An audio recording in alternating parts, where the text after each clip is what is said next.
The argument starts in the council chamber. That's what makes it dangerous. There are still maps unrolled across the long oak table, ink drying on parchment, the faint smell of wax and strategy lingering in the air. And she is furious. You can't just decide that, she says, hands braced against the edge of the table. I just did, the Duke replies calmly. His voice is steady, infuriatingly steady. That shipment was my negotiation, she continues. I secured it. And I approved it. You overruled the final terms. Yes. Without consulting me. Yes. The simplicity of his answers makes her want to throw the inkpot at him. The last of the council members have already filtered out. The doors are half closed. The chamber quiet. Too quiet. You made me look weak, she says. No. Yes. You are not weak. That isn't the point. He steps away from the table, moving around it slowly. Not circling her. Just shifting position. You negotiated well, he says. But you underestimated the risk. And you overstepped. He stops a few feet away from her. You care too much about proving yourself. And you care too much about controlling the outcome. Silence. Charged. Measured. He doesn't deny it. That's my role, he says. It isn't your role to undermine me. I didn't. You did. Her voice is sharper now. More personal than professional. He notices. You're not angry about the shipment, he says quietly. Yes, I am. No. He takes one step closer. You're angry because I didn't trust you. The truth hits harder than she expects. I don't need you to trust me blindly, she says. I don't. Then what was that? He exhales slowly. It was protection. She almost laughs. I don't need protecting. I know. Then stop acting like I do. Another step closer. Not aggressive. Just closing space. You were willing to accept the clause that left you vulnerable, he says. I was willing to negotiate. You were willing to gamble. And you were willing to make me look naive. Silence. He studies her carefully. You think I would embarrass you intentionally? He asks. No. Then why assume I acted against you? Because you always assume you know better. He doesn't argue. Doesn't defend. He just looks at her like he's calculating something. You're trembling, he says. I'm not. You are. She hates that he notices. I am not a liability, she says quietly. I never said you were. You implied it. No. You implied I needed oversight. I implied you were worth protecting. The word hangs in the air. Protecting. Her pulse jumps. I don't belong to you, she says softly. I know. Then stop speaking like I do. I'm not. He steps closer again. Now they are only a breath apart. You think this is about control? He murmurs. It is. It isn't. Then what is it? His gaze lowers briefly to her mouth, then returns to her eyes. Care. The room feels smaller suddenly. Hotter. You don't get to call it that, she whispers. Why? Because you don't get to decide what I need. I'm not deciding. Then what are you doing? He steps even closer. Now her back brushes the edge of the table. His hand comes up. Not to grab. Not to restrain. Just to brace against the table beside her. Trapping nothing. But closing distance. You want honesty? He says quietly. Yes. I didn't override your terms because I doubted you. Then why? Because I didn't like the thought of you exposed. Her breath stutters. That's not professional. No. And it's not your place. No. The admission doesn't slow him. It steadies him. You were too calm about the risk, he continues. I wasn't calm. You were fearless. That's not a flaw. It is when you're the one standing in the line of consequence. Her pulse pounds harder now. And why does that concern you? She asks. He looks at her like the answer should be obvious. Because you matter. The words settle heavy between them. This is not appropriate, she says quietly. No. Then step back. He doesn't. Instead, his hand slides from the table to her waist. Firm. Warm. Not gripping hard. Just holding. You're crossing a line, she whispers. Yes. And you don't hesitate.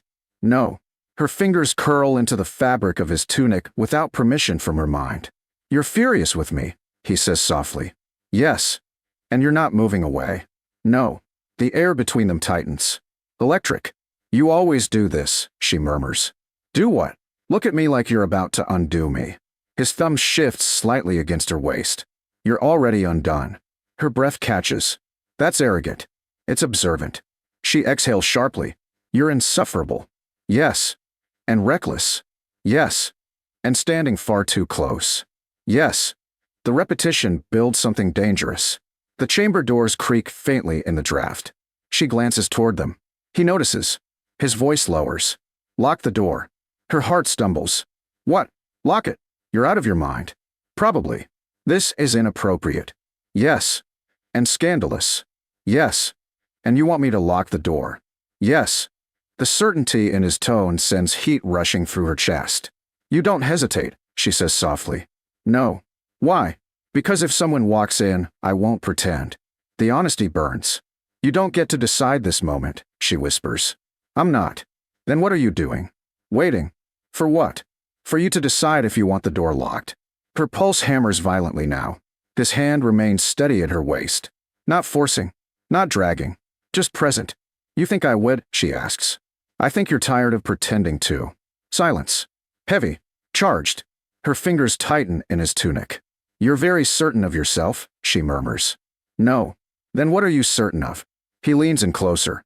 So close she feels his breath against her cheek. You. The word settles like a promise. And for the first time, she doesn't look toward the door in outrage. She looks toward it in consideration. She shouldn't even be considering it. The council chamber doors are half open. Voices echo faintly from somewhere deeper in the corridor. Servants moving. Guards changing shifts. The castle alive in the ordinary rhythm of evening. And yet, she is looking at the door. Not in outrage. In thought. His hand remains steady at her waist. Not pulling her closer. Not moving away. Waiting. You're serious, she says quietly. Yes. You'd let me decide. Yes. And if I don't, then we finish this argument properly. Her lips almost curve despite herself. You call this proper? No. His thumb shifts slightly against her waist. The smallest movement. The loudest consequence. You're impossible, she murmurs. Yes. And reckless. Yes. And you're standing far too close. Yes. The repetition makes her pulse race harder. He doesn't retreat. But he doesn't advance either. He is giving her the space to choose. You won't pretend if someone walks in, she says. No. And what does that mean? It means I won't move away. Her breath falters. That would ruin me. No. Yes. You think I'd let that happen? You're asking me to trust you in a locked room. His jaw tightens slightly.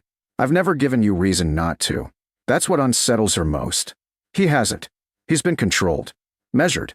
Careful in public. Never crossing a line without intention. This is intention. You don't hesitate, she whispers. No. Why? Because I'm tired of watching you walk away from me. The confession lands heavily. She swallows. I walk away because it's necessary. You walk away because you're afraid. The accusation burns. I am not afraid. You are. She lifts her chin. Of what? Of wanting this. Silence crashes between them. His hand remains at her waist. Warm. Firm. Certain. And if I do? She asks quietly.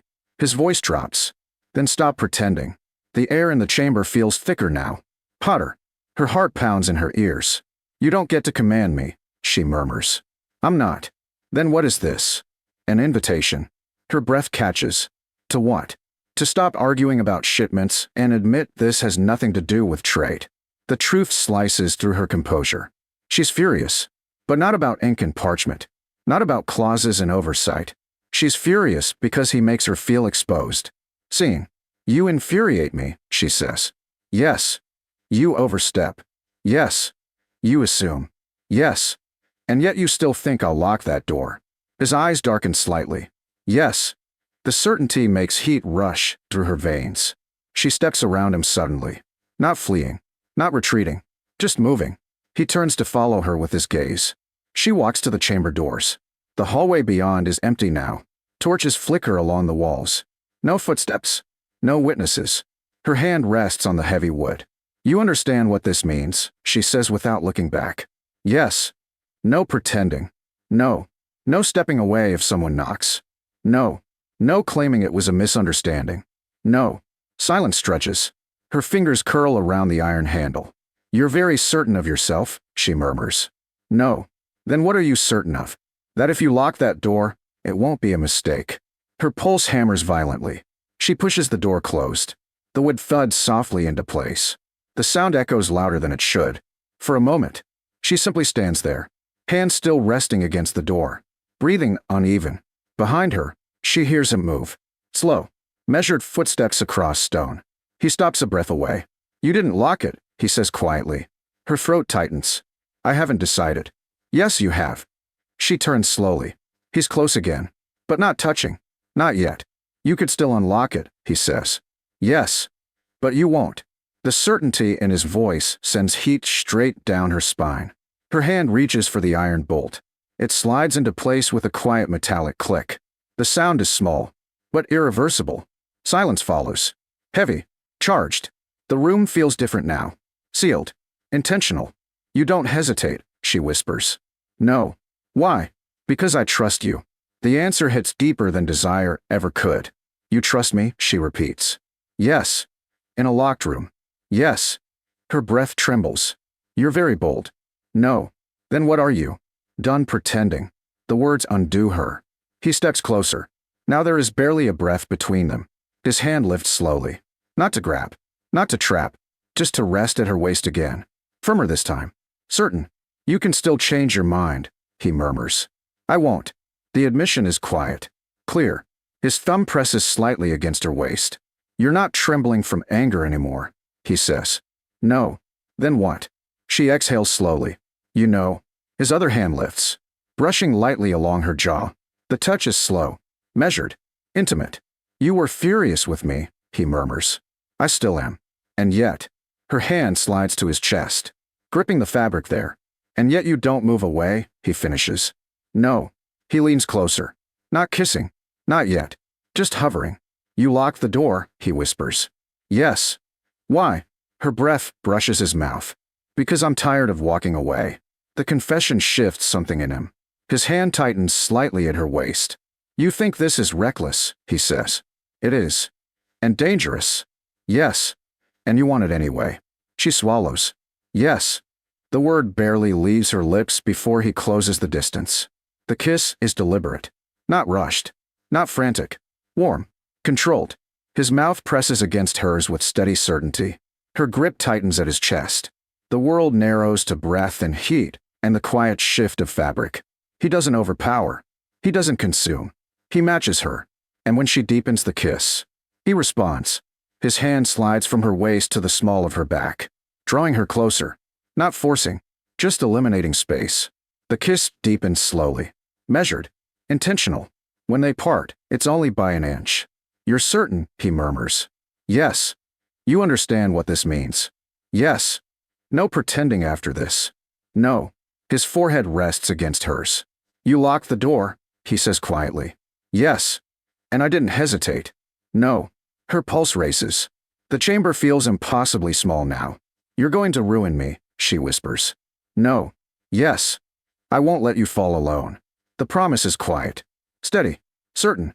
And this time, she believes him. His forehead still rests against hers. You're going to ruin me, she had whispered. No, he said. I won't let you fall alone. The chamber is quiet. Too quiet.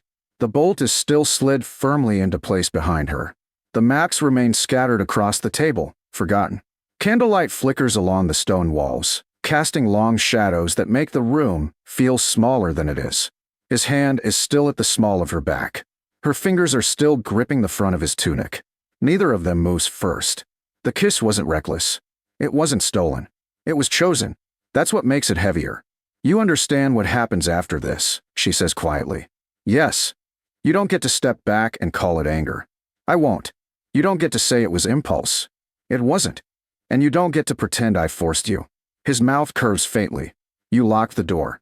The reminder sends heat through her again. Yes, she says. And I didn't hesitate. No. Silence stretches between them.